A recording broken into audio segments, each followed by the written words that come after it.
Untuk memulai seminar oleh Pak Taruna, maka akan dibacakan CV terlebih dahulu, Pak. Selamat pagi hadirin sekalian.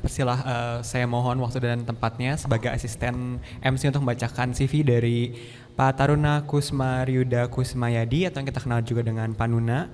Jadi Panuna ini menempuh education di Associate of Applied Science degree, Fashion Design major di Fashion Institute of Technology New York. Beliau juga attend education di Bachelor of Art degree Fashion Merchandising major, California State University, Fresno, California, dan juga Associate of Business degree Accounting major, Central California Commercial College, Fresno, California. Beliau juga memiliki banyak work experience tentunya. Beberapa di antaranya yang beliau sampai sekarang masih tekuni adalah sebagai faculty member di Institut Kesenian Jakarta, faculty member Sekolah Tinggi Desain Interstudi Jakarta, Department Head of Fashion Design, Sekolah Tinggi Desain Interstudi Jakarta, Director Board Member PT Ditali Cipta Kreatif, Head of Agreement and Partnership Sekolah Tinggi Desain Interstudi Jakarta. Beberapa awards yang beliau dapatkan juga adalah second place winner and favorite Kompas Indonesia Young Designer Contest, third place winner Asian Young Designer Award Soda Singapura. Beliau juga banyak menjadi pembicara di training dan seminar-seminar, serta juga menjadi judges dan koordinator judges di banyak event ternama Indonesia tentunya. Juga beberapa social activities yang tentunya sangat banyak dan saya akan baca salah satunya yaitu sebagai tim member remunerasi jasa desain Backcraft Aliansi Asosiasi Desainer Unpad. Dan juga beliau masih punya banyak segudang prestasi dan achievement lainnya. Sekian CV dari Pak Taruna yang saya bisa bacakan di pagi hari ini. Terima kasih banyak. Ya, tidak lama lagi Pak, silahkan untuk langsung memulai saja. Ya, terima kasih yang tadi yang udah ngebacain. Nggak boleh buka ya? Soalnya nggak jelas nanti. Soalnya suara saya agak-agak bindeng gitu, jadinya kalau pakai masker lebih bindeng lagi. Terima kasih tadi udah disebutin CV saya dengan pronunciation-nya yang bagus banget. Terima kasih, tepuk tangan untuk MC-nya. Terima kasih untuk Indonesia Fashion Chamber dan Maranatha. Saya pikir ini adalah program yang bagus karena program daripada Merdeka Belajar dan Kampus Merdeka mungkin akan lebih banyak program-program seperti ini yang akan diinisiasi oleh Indonesia Fashion Chamber dan Maranatha mudah-mudahan di masa depan. Mungkin itu preface dari saya. Terima kasih Anda sekalian datang dari beberapa universitas ya, sekolah tinggi dan mungkin juga ada dosen, ada dari asosiasi ya saya lihat di sini. Terima kasih atas kedatangan Anda sekalian. Apa yang saya mau cerita di sini adalah bukan mengajari tapi lebih kepada share. Sebetulnya saya lihat ketawa, saya lihat e-flyernya gitu bahwa saya disebut sebagai ahli wastra Indonesia. Sebetulnya saya bukan ahli tapi saya penikmat dan pengikut aja gitu. Kenapa demikian? Mungkin Anda sekalian berpikir gitu bahwa ini si Taruna ini sebetulnya siapa? Saya akan sedikit cerita. Ini di sini teman saya mungkin Mas Deden sama Mbak Dina ini mungkin tahu saya dari zamannya tahunnya eranya Majapahit mungkin ya. Saya banyak cerita tentang keluarga saya. Jadi sebetulnya waktu saya kelas 3 SD, ibu saya itu, ayah saya almarhum adalah seorang pegawai negeri yang dimana kalau ada kunjungan kemana-mana itu selalu ibu saya itu istrinya itu harus memakai kain kebaya. Ya, jadi setiap ada acara pemerintahan itu ibu saya itu bangunin saya, ya suruh cariin kain kebaya, selendang sama tusuk kondeknya ibu saya. Waktu saya umur 3 SD itu, ya. Jadi sampai saya mungkin SMA. Ayah saya itu masih pegawai negeri, jadi ya kira-kira sampai SMA itu. Ya, saya bergaul dengan koleksi kain-kainnya ibu saya. Nah, jadi bukannya saya sekarang jadi desainer gitu ya, atau jadi dosen fashion design itu yang tiba-tiba menyukai tekstil, tidak. Saya menyukai tekstil batik ya atau wastra Indonesia selain batik dan tenun. Itu saya dari 3 SD saya sudah kenal. Jadi saya nggak tahu kapan kira-kira saya mulai menyukai wastra Indonesia. Jadi kehidupan berjalan seperti itu aja gitu. Tiba-tiba saya ya ditinggalin sama ibu saya kira-kira ya ada kira-kira 250 pieces batik. Ada beberapa tenun. Nah selebihnya saya hanya menambahkan koleksi-koleksi yang saya lihat di pameran atau ada teman yang jualan ya saya beli. Kira-kira demikian. Jadi sebetulnya ahli batik atau ahli wastra saya pikir itu kita harus sekolah mungkin 6 semester, 8 semester lagi. Ya, apalagi di simbol-simbol di batik-batik Jawa.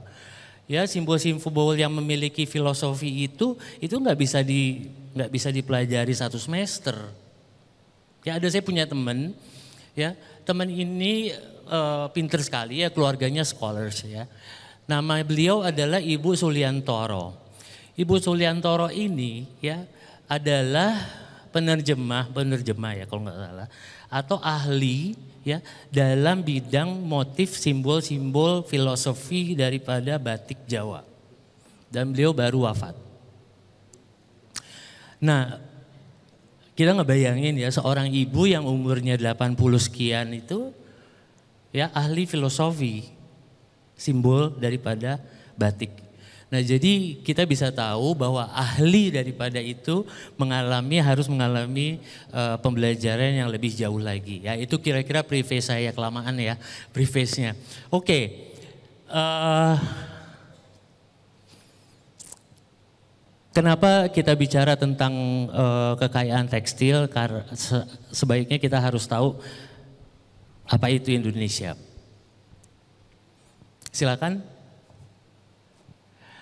Ada isu lingkungan, ya ini sebagai trigger aja sebetulnya ya untuk materi kali ini, ya bahwa kita sangat merusak bumi, manusianya yang merusak bumi dengan segala aspek, ya kita nggak usah salahin ada industri besar yang lebih merusak, kita nggak merusak, tapi kita juga sedikit-sedikit mengkontribusi bahwa kita juga merusak.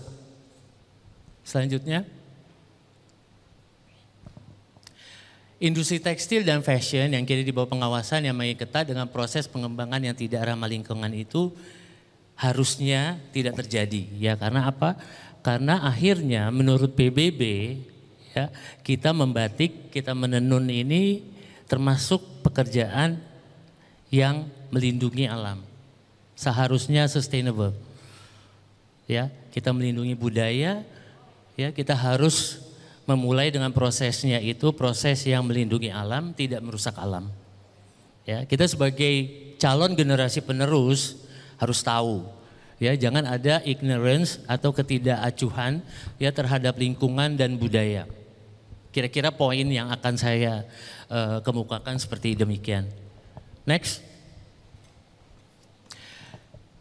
Kain tradisional atau yang kini biasa disebut dengan istilah wastra merupakan salah satu bagian penting dalam warisan budaya suku di Indonesia.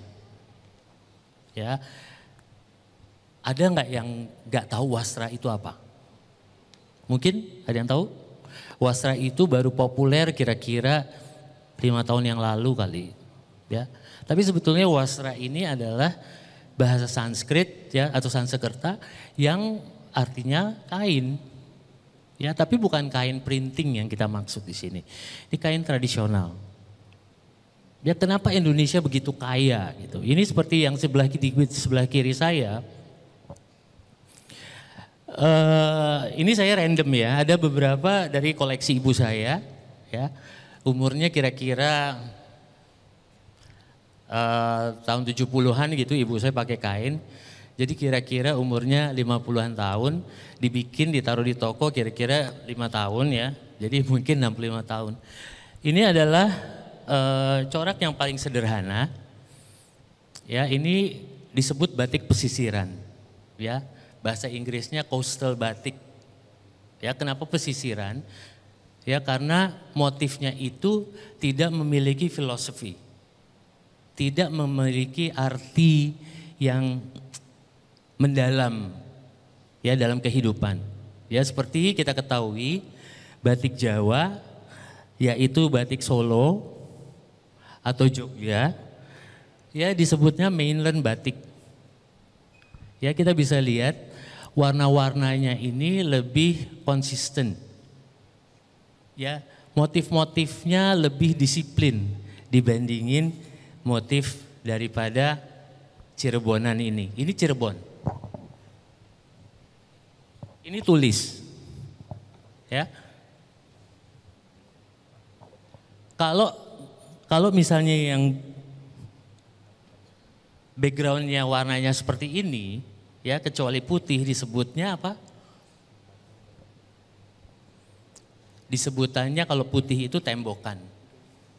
Kalau ini warna ini disebutnya apa? Ada yang tahu? Ya background biasa. Ya, kalau yang putih tembokan. Ya kenapa sederhana? Karena di backgroundnya ini polos, nggak ada titik-titiknya, nggak ada isen-isennya, ya, nggak ada grinsingnya. Ya ini paling sederhana.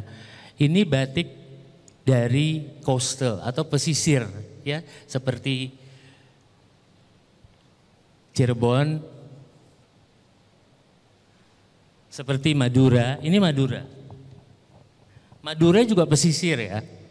Karena letaknya di pinggir pantai.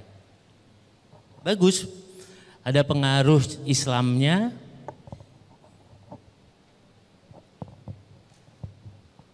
Ada, ini lipatnya Mbak Asti terlalu rapih jadinya. Ada pengaruh Cinanya, karena ada naganya. Ya, ini tulis. Ya. Kalau ini harganya kalau beli di Madura 125.000, tulis loh ini. Ya. Tapi kalau yang saya pakai Madura ini batik gentong. Ya, ini mungkin kalau sekarang mungkin 5,5-6 juta. Ya. Karena pengerjaannya 6 bulan, 4 sampai 6 bulan. Yang saya pakai. Ini Madura juga, ini coastal juga, pesisir juga. Ini saya cuma abruptly gitu ya, sharing bahwa hanya beberapa yang saya bawa sampel dari beberapa desa atau kabupaten. Ya, ini lasem. Lasem ini letaknya kira-kira 2-3 jam dari Semarang. Lasem ini juga coastal, ya pesisir juga, Pantura. Ya, ini tulis. Ya, seperti kita ketahui Jawa Tengah itu memiliki kira-kira 25 sampai 30 desa atau kabupaten yang memiliki batik khusus motifnya. Tidak sama. Ya, kalau yang ini adalah yang disebut batik Islam. Kenapa Islam? Mungkin karena ada motif-motif arabesknya. Ini batik tulis dari daerah Batang. Bagus nggak? Pagi sore, setengah lain, setengahnya coraknya beda juga. Ya, disebut pagi sore. Zaman dulu tuh kalau perempuan tuh pakai batik tuh, kalau untuk hari-hari itu depannya, kalau untuk partinya itu dibalik aja. Tapi motifnya juga udah beda. dan biasanya warnanya juga beda. Ya, jadi kita bisa bedakan gitu ya, bahwa yang punya keraton adalah Solo dan Jogja memiliki warna yang berbeda, motif yang memiliki filosofi. Bedanya Jogja sama Solo, biasanya di Solo itu motifnya itu lebih kuning warnanya. Ya, di Jogja itu lebih coklat atau coklat kemerahan yang disebut Sogan.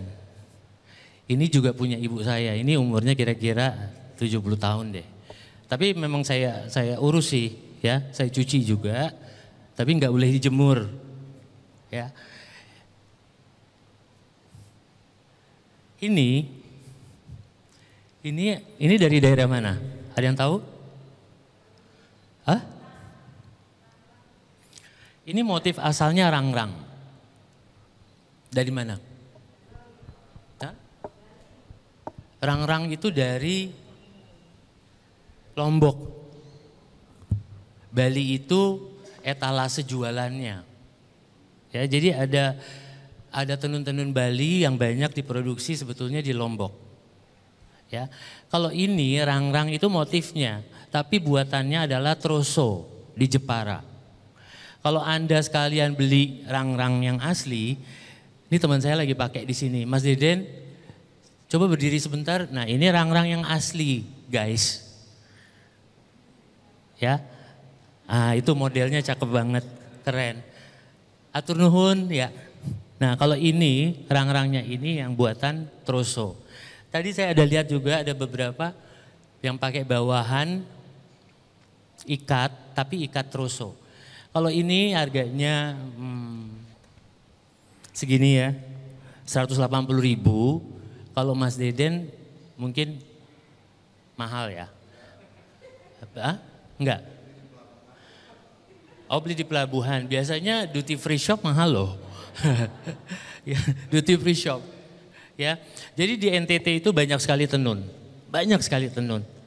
Tapi nggak tahu kenapa di NTB itu, Nusa Tenggara Baratnya itu nggak seberapa banyak tenunnya. Kenapa? Kira-kira, nggak tahu? Mungkin karena pengaruh Islamnya. Kalau NTT itu di mana bangsa Portugis masuk, ya ada pengaruh Katolik, ada pengaruh Christianity gitu ya. Ada gambar anggur, ada gambar motif-motif malaikat atau angels gitu. Ya, tapi kalau misalnya di NTB itu hanya garis-garis, ya, lebih monotonik. Walaupun di situ juga ada pengaruh Hindu. Nah, hal tersebut ini mengalami yang kita hadapi adalah akulturasi daripada budaya. Inilah hebatnya Indonesia. Nah, Anda sekalian sebagai generasi muda, ya, cuma tahu oh hari batik nasional pakai batik gitu.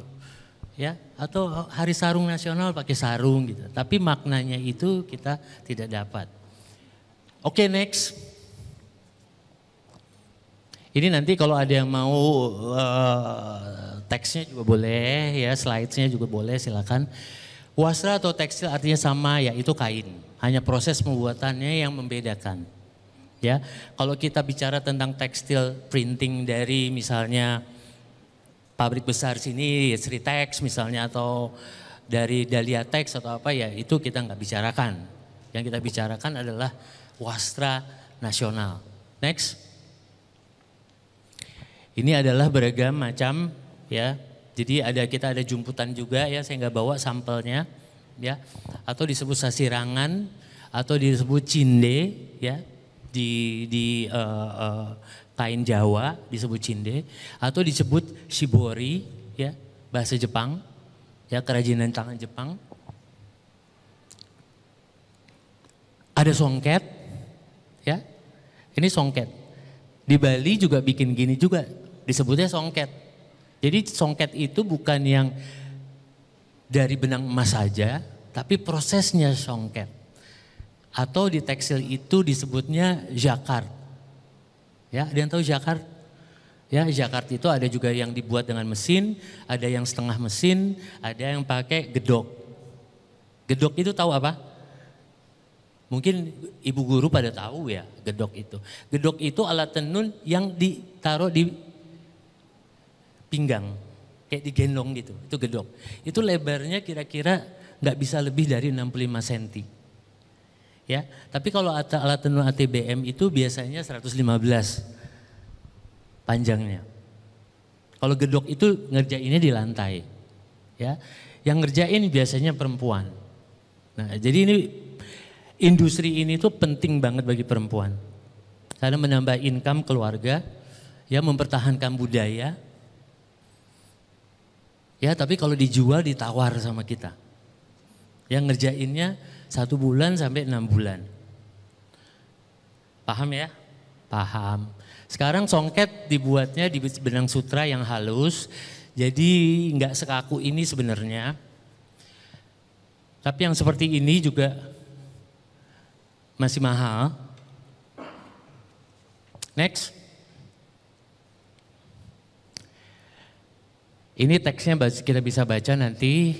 Ya, nah ini kalau saya bilang ini motif-motifnya sangat turisti. Ya, turisti itu adalah produk yang dimana ditawarkan hanya untuk turis atau pendatang gitu. Ya, bukannya yang connoisseur gitu atau bukannya yang premium. Ya, kalau premium nanti carinya nanti online atau antara kolektor ke kolektor gitu. Next. Filosofi wastra dalam pembuatan wastra Nusantara pengrajin di daerah banyak melakukan akulturasi budaya. Berbagai persinggungan inilah yang membuat kain tradisional Indonesia memiliki berbagai corak yang filosofis. Ya mungkin filosofi dalam songket berbeda lah ya. Kecuali misalnya di Sumatera itu pucuk rebung ya misalnya. Ya, atau angsa duo gitu ya, di Bengkulu sama Jambi. Ya, atau ada kapal yaitu Jambi. Ya, beda lagi nanti. Ada kapal juga di Lampung. Jadi filosofinya dari masyarakat daerah tertentu itu berbeda. Ya, kecuali itu ada yang simbol-simbol yang universal seperti bentuk apa ya namanya itu. Pokoknya yang dipakai, sorry ya maaf, pokoknya dipakai simbolisasi daripada kejayaan Hitler pada saat itu dan yang dipakai dengan masyarakat oleh masyarakat Indonesia pada zaman Jawa kuno sudah dipakai, sudah digunakan. Swastika, itu swastika itu budaya Sansekerta sebetulnya.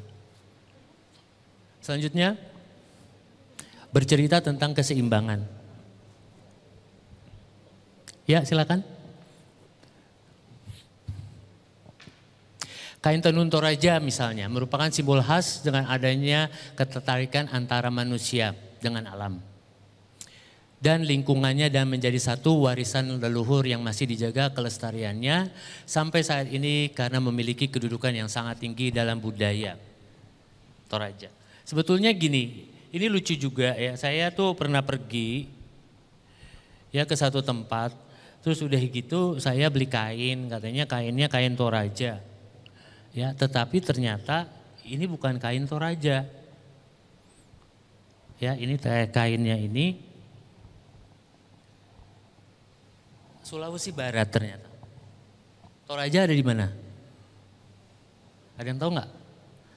Jangan dosennya yang jawab, dosennya pasti tahu. Toraja itu ada di Sulawesi Selatan. Tapi sebetulnya yang memproduksi ini tuh di Sulawesi Barat.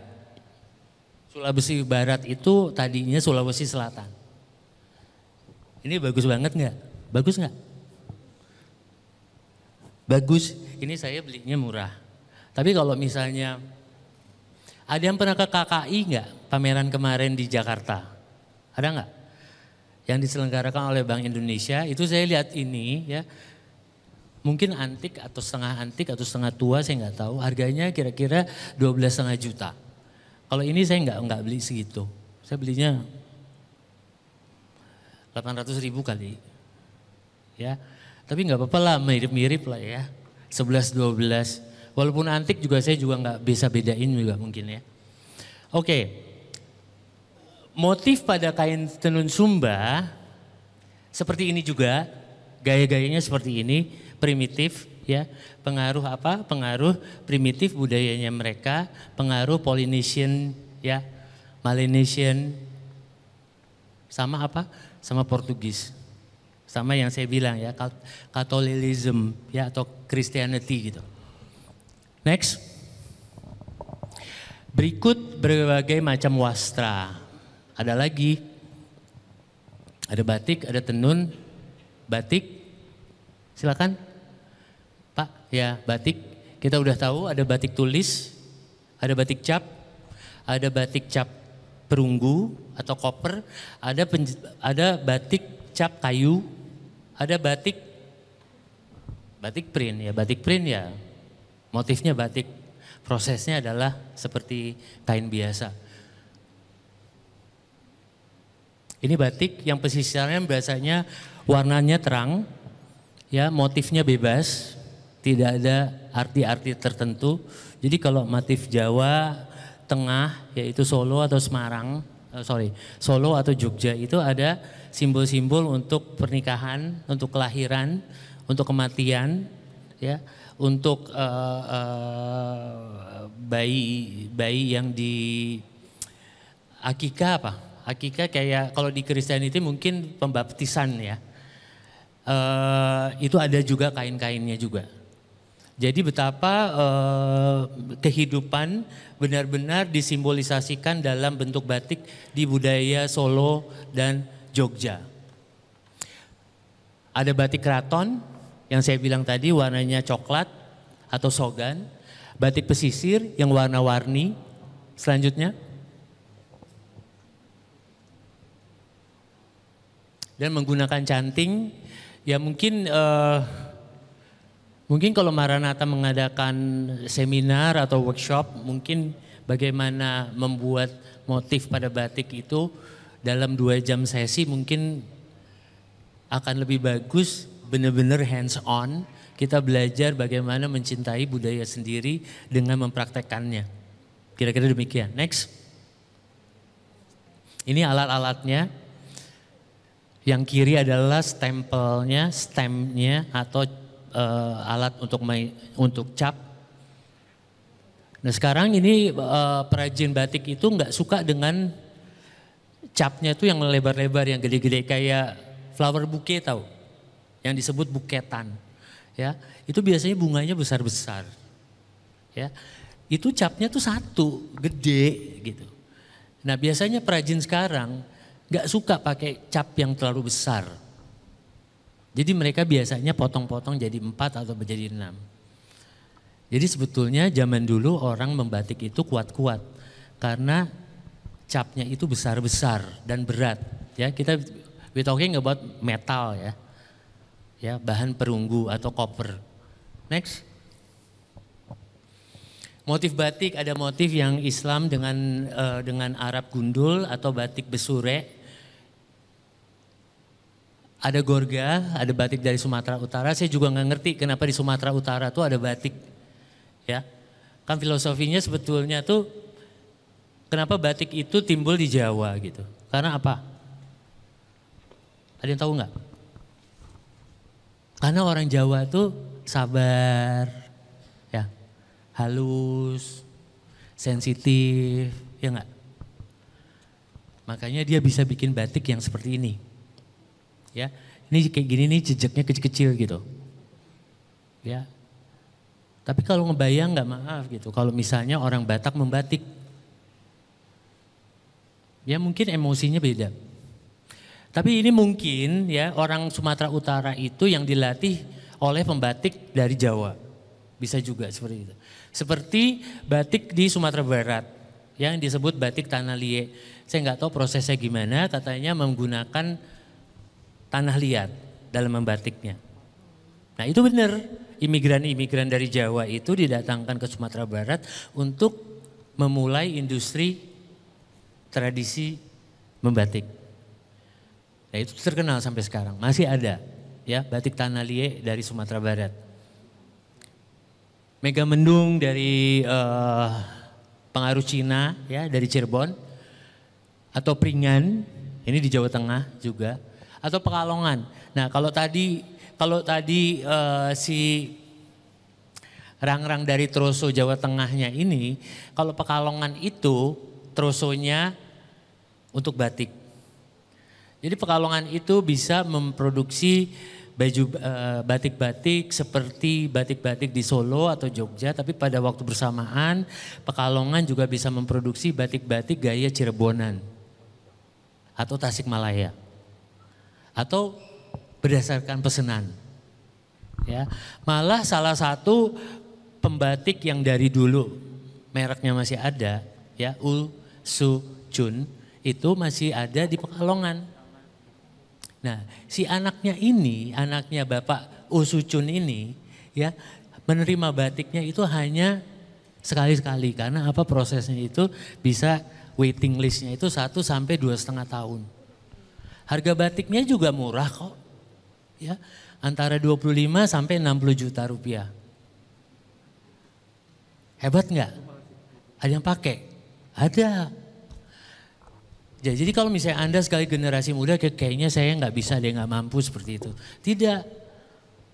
Kalau Anda mulai tahu, nanti ada timbul seneng, ada timbul curiosity, ada timbul mau memiliki. Dari yang murah nggak apa-apa, 10 tahun lagi harganya mahal. Ya asal diurus. Ya urusnya gimana? Di lemarinya itu harus dipakein cengkeh dan pala, ya, jangan pakai kamper, ya, supaya apa? Supaya nggak dimakan ngengat. Jangan dijemur kalau dicuci, cucinya jangan pakai attack. Cuci kain batik atau kain tenun itu harus pakai baby shampoo, ya, terus jangan dijemur, diangin-anginin. Ya kalau tenun-tenun yang bagus kayak gini dry clean aja lah. Ya cucinya kadang-kadang suka luntur. Next. Tenun. Seperti kita lihat. Ini jadi motifnya itu benang-benangnya diikat dulu. Ya diikat. Ya baru ada beberapa bagian diwarnain. Ada beberapa bagian diikat lagi. Terus dicelup. Terus baru ditenun. Ya kenapa disebut ikat celup. Tie dye. Ya nanti juga pelajarannya juga ada lagi, ya nanti minta sama Ibu Yosefin nanti ya pelajaran tie dye, ada pelajaran membatik ya Bu Yosefin. Next, ini kira-kira bahan-bahannya.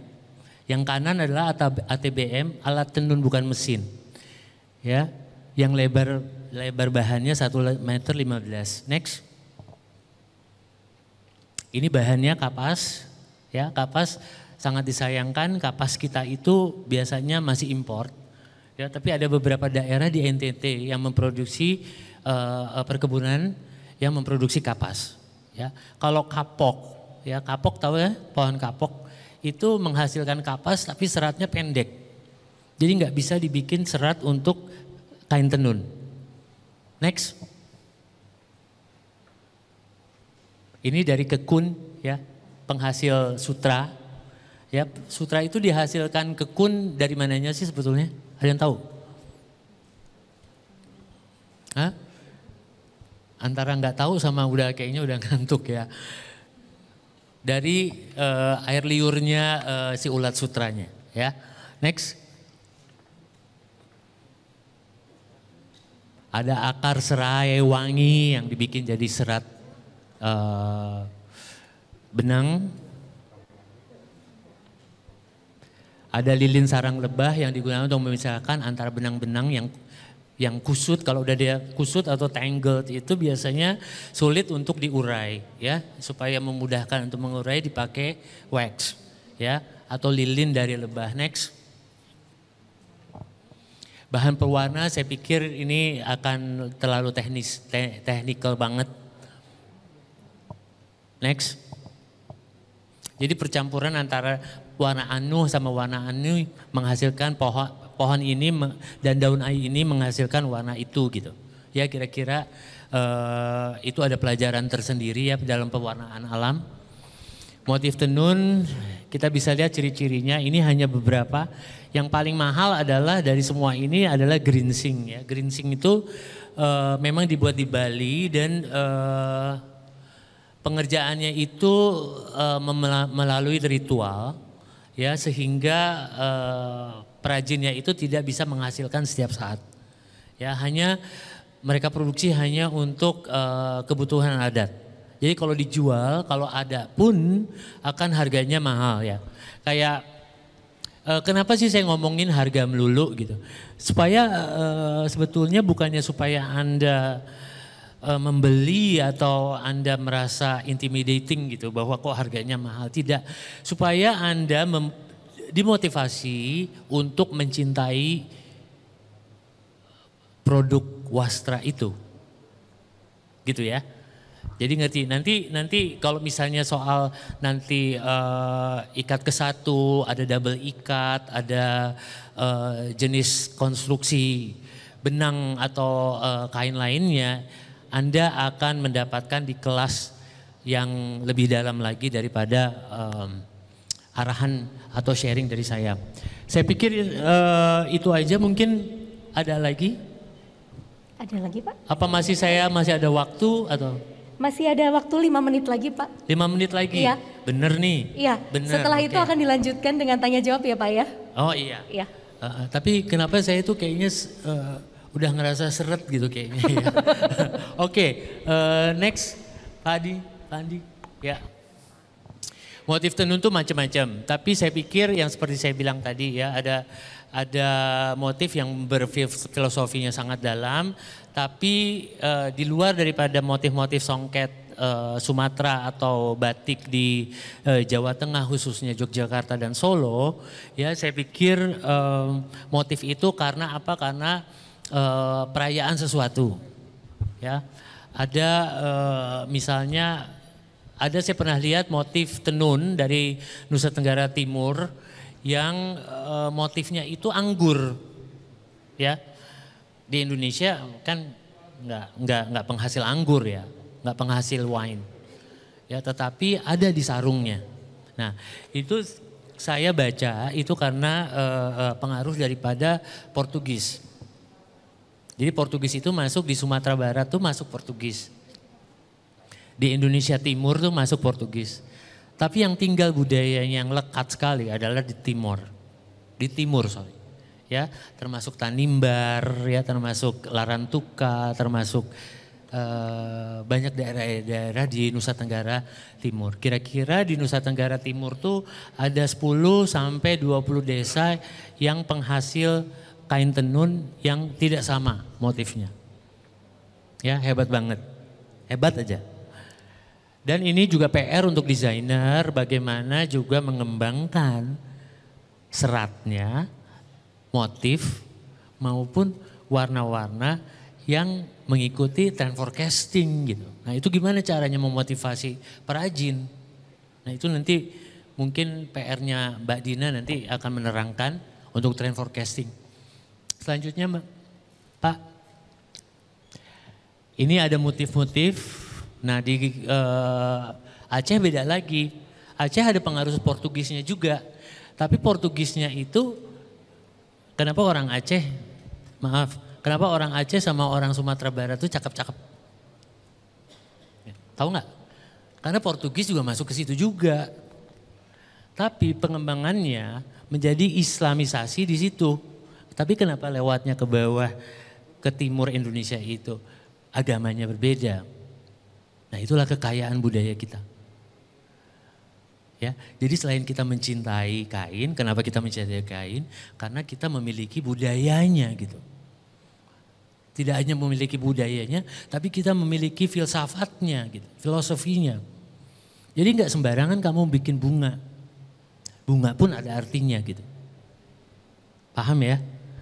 Ya, jadi kalau misalnya maaf ada negara dekat kita tuh, ya, yang mengaplikasikan seni kita di produk ragam hiasnya mereka.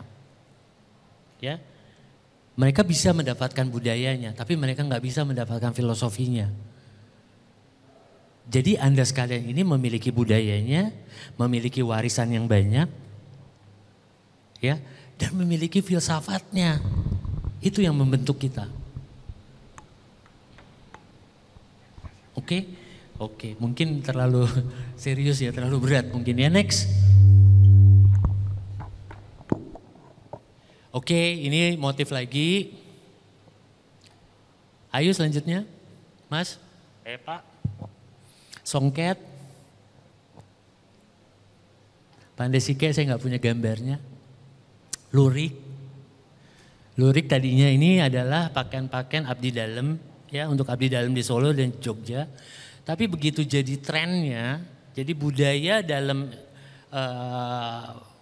keraton ini ya melebar kemana-mana, menjadi baju rakyat. Ya lahirlah lurik ini.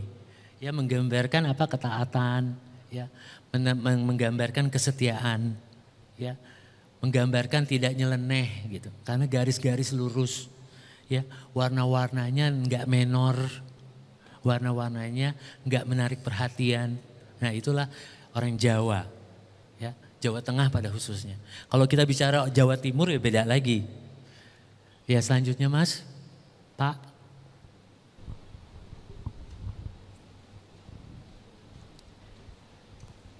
Jenisnya macam-macam, banyak sekali. Tetapi saya nggak mau membuat Anda bosan, ya. Saya pikir nanti mungkin ada Q&A, ya. Ini ya, slide saya belum habis nggak apa-apa ya, karena kalau misalnya ini saya sama sebetulnya asisten saya mengerjakan ini, mungkin beliau pikir itu saya punya 2 jam untuk berbicara, ternyata kan saya mesti giliran.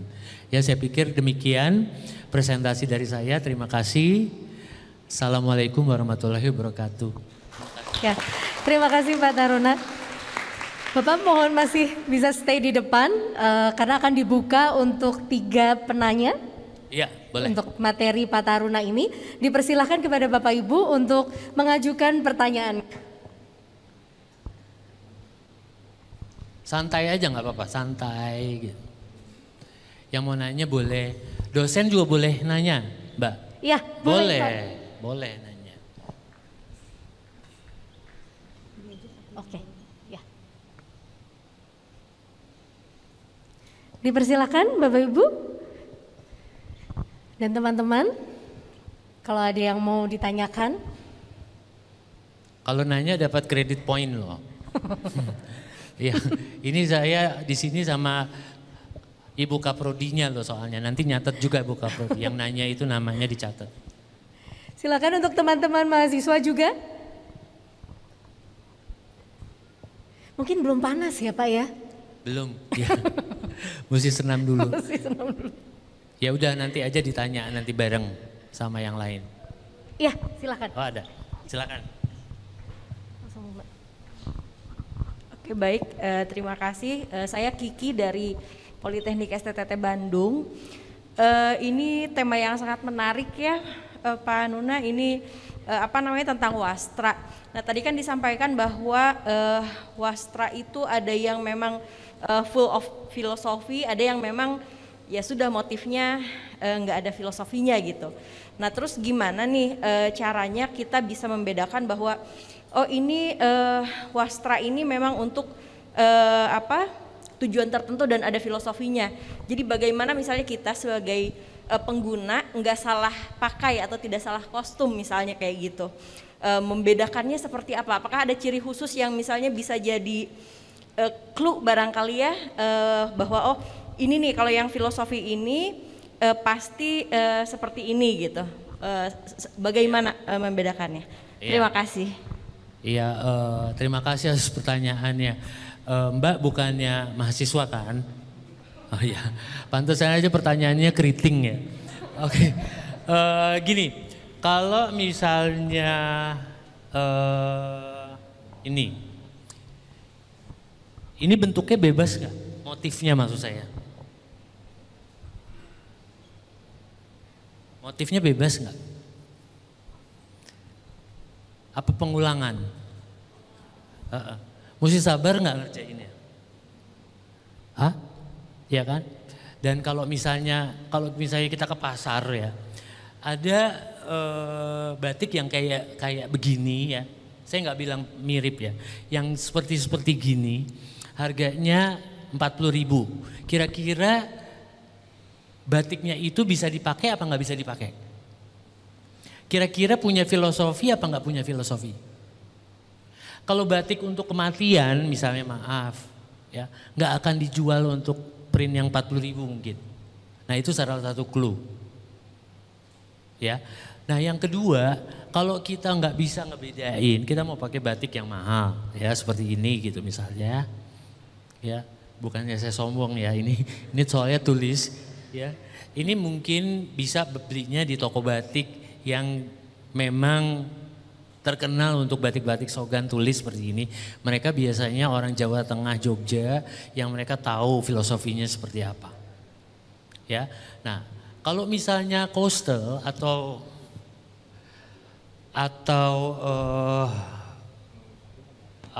pesisiran, ini kayaknya siapa aja bisa gambar seperti ini, ya.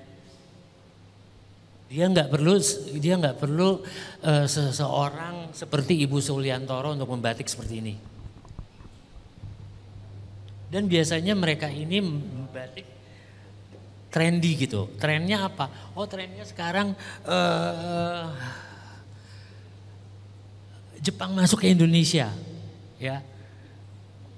Terbitlah yang namanya sebut batik Hokokai, ya.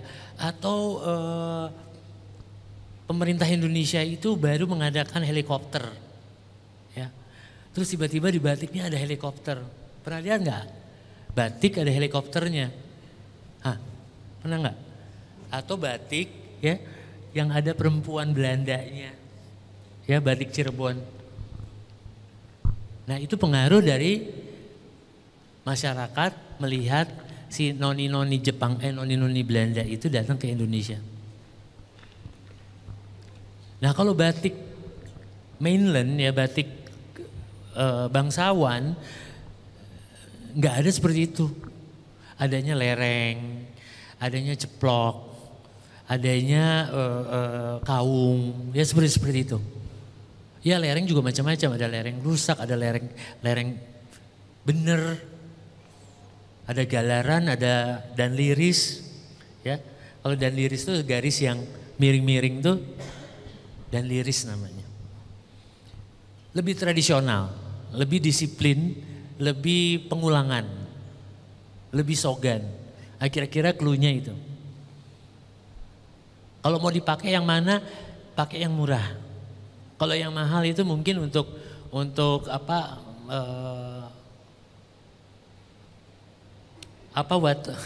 ya itu yang bayi baru lahir itu ditaruh sangkar itu, ya seperti itu. Atau misalnya perempuan 7 bulanan gitu, ya dipakein 7 macam batik. Nah, mungkin Anda sekalian yang generasi muda ini mungkin itu kan urusan emak gue gitu.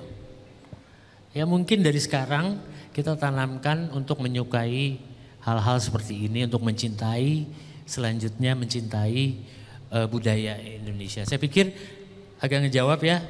Ya nanti kita share Japri ya. Oke, Japri. Oke. Makasih Pak Taruna. Ya, thank you. Ada penanya, untuk kita akan ajukan untuk satu lagi untuk penanya. Ya. Terima kasih. Assalamualaikum warahmatullahi wabarakatuh. Selamat pagi semuanya. Perkenalkan saya Anissa dari Kria Textile Fashion Telkom University. Yang ingin saya tanyakan Pak, wastra itu kan istilah dari Sansekerta, yang diambil dari Sansekerta yang artinya kain. Dijelaskan juga bahwa dikatakan kain wastra karena melalui proses tradisional. Nah sekarang kan banyak kain batik printing dan melalui proses modern. Apakah kayak batik printing itu masih bisa dikatakan wastra atau cuman kain batik aja gitu? Terima kasih. Biasanya wastra memang, terima kasih atas pertanyaannya ya. Wastra itu kan memang kain, ya tapi saya mau kasih ilustrasi yang berbeda sebetulnya. Kalau misalnya kain biasa, ya kita nggak sebut itu wastra. Ya, kita sebut itu kain atau bahan atau tekstil gitu. Kalau once kita bicara tentang wastra, kita menyebut wastra itu artinya kain yang melalui proses tradisional atau yang handcrafted, ya, atau yang disebutnya novelty textile. Ya, jadi udah mungkin kain, ya, udah kain nih, kain pabrikan, terus mungkin ditenun, mungkin terus udah gitu disulam, dipakein sutas, terus mungkin diwarnain lagi, mungkin diinjek-injek lagi, itu yang menjadi wastra. Gitu. Tapi kalau misalnya kain yang saya pakai ini, jas saya ini ya tekstil, ya itu jadi mungkin jadi pembedanya. Kalau misalnya kita bilang, oh itu saya beli wastra di toko fancy gitu, ya nggak mungkin kita sebutnya wastra.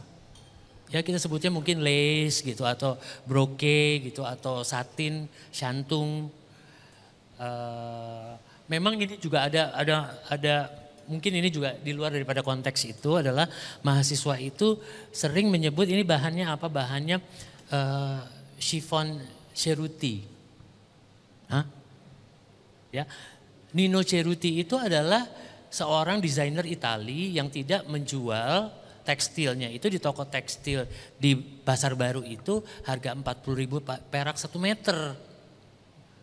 Gitu. Loh kenapa namanya chiffon Cerruti? Karena SPG-nya bilang itu chiffon Cerruti. Ya, padahal kita tahu si SPG-nya itu enggak sekolah tekstil. Atau Max Mara. Ya. Atau ini saten apa? Saten Gianni Versace katanya. Halo. Terus udah gitu Anda sebagai fashion design students percaya tekstil Gianni Versace dijualnya 1 meternya itu 35.000. Waduh. Ya, tapi nggak menambah nilai value added desain kita juga. Kita memakai satin dari Gianni Versace, ngerti nggak? Ya, jadi mohon juga ya ini mungkin untuk Bapak Ibu dosen juga ini krusial banget. Sampai akhirnya mereka nanti jadi desainer, Anda jadi desainer, nyebutnya apa? Masih mending kalau nyebutnya chiffon kulit jagung, masih mending. Tapi kalau misalnya chiffon kulit jagung itu menjadi chiffon Nino Cerruti itu, wah ini kayaknya salah sekolah nih gitu. Atau enggak salah dosennya. Ya, kira-kira gitu. Ya, kalau wastra artinya refers to wastra tradisi. Kain Indonesia, ya. Ingat ya kalau ada duit sedikit beli kain Indonesia. Ada lagi, Mbaknya kemana sih? Oh, ya, saya pikir ngumpet di sini. Iya. Ya, Udah? Ya sudah Pak. Boleh kita lanjutkan untuk ke sesi berikutnya. Oke, terima kasih. Ternyata harus dibuka dengan satu penanya dulu Pak, baru panas. Tadi langsung dibuka dengan satu penanya dulu baru panas Pak, baru yang lain juga mau bertanya. Mungkin nanti boleh ya Pak kalau masih ada waktu kita akan tambahkan lagi untuk sesi tanya jawab nanti di akhir ya teman-teman. Baik, terima kasih Pak Taruna.